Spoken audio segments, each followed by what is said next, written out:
Salam dostlar. Videoma xoş gəldiniz. Bugün istədim ki, həm son gün olan gözəl xatirələri paylaşım, həm də suallarınızı cavablandırım. Uzaqda yaşayan şəxs mənəm. Həmişədən birinci mən gəlirəm. Daha sonra Nigar xanım gəlir. Və ya ən yaxında qalır, amma o qədər də gecikmir. Bu bir təsadüfdür. Daha sonra Aydan gəlirdi və biz həmişə Ayanı gözləyirik. İndi də Ayanı gözləyirik. Hansı ki son gündür və biz istəyirdik ki, son gün buradan xoş ayrılaq. Ayan, gəl çıx. Ümid edirəm bu vloqa baxarsan. Nəhayət ki gəldi.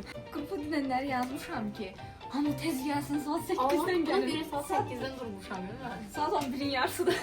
Saat 9:20-də Masazırdan çıxan mən belə bundan tez gəldim.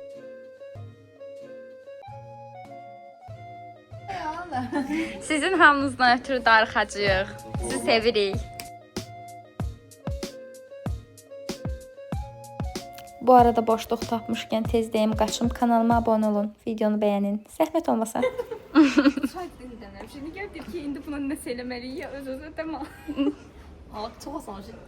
Dünyanın təbiətini seviyorsan, ve kaynar sökürsən, rəngi dəyişir bir anda. İndi gəlirəm əsas hissəyə, sizi maraqlandıran o sualları cavablandırmağa. Ən çox verdiyiniz suallardan biri budur. Qeydiyyatdan necə keçə bilərik? Bu çox asandır. Dostun könüllü səhifəsində, yəni Instagram səhifəsində müəyyən linklər var. O linklərdən biri də məhz Teledostla bağlıdır.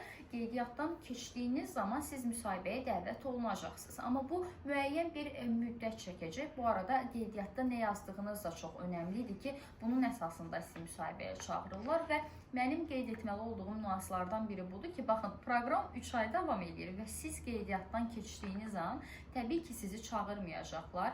Bir proqram bitənə yaxın artıq digər iştirakçılar müsahibəyə cəlb olunur. Həmin vaxt öz nitqinizi, burulan marağınızı, istedadınızı, potensialınızı, çəkiliş qabiliyyətinizi, eyni zamanda yazı qabiliyyətinizi göstərə bilsəniz, əmin olun ki, seçiləcəksiniz. Qeydiyyatdan keçən və burada olmaq istəyən hər kəs olurlar. Burada səsimizin, nitqimizin üstündə işlədik. Yeni biliklər və bacarıqlar qazandıq.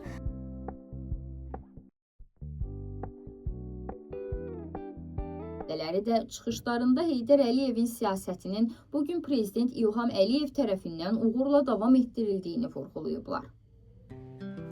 Mən sənə əlvida yox, hələlik deyirəm dost evi. İlklər heç vaxt unudulmur.